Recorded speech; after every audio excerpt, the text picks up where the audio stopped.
आज की वीडियो में कक्षा 10वीं की हिंदी चैप्टर नंबर 3 भारत सम कैसे के जिसके लेखक है मैक्स मुलर। उसका पाठ का जो अभी हम पढ़ा रहे थे उसका कुछ बचा हुआ पाठ का है, वो अभी हम स्टार्ट करने हैं।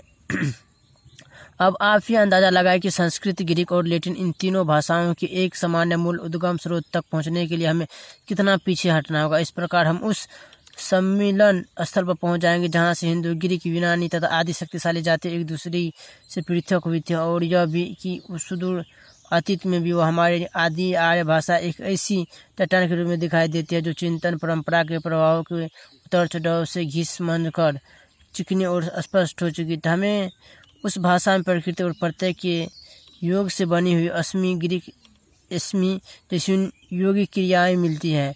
मैं हूँ जैसे भाव को व्यक्त करने के लिए भला किन्हीं दूसरी भाषाओं में अस्मि जैसा शुद्ध और उपयुक्त शब्द कहाँ मिल जा पाएगा।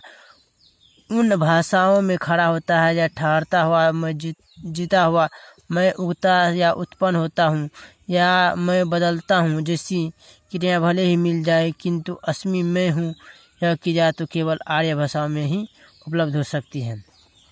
चलते हैं आगे। मैं इसे ही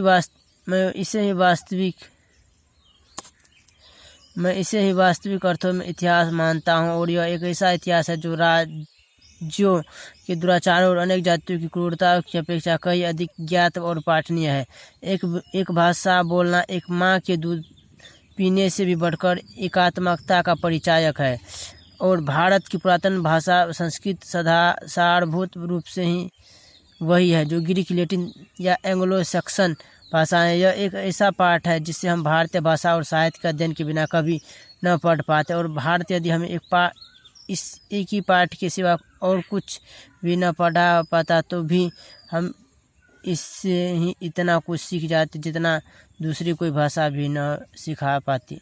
आज के लिए इतना ही, मिलते हैं अगले वीडियो में।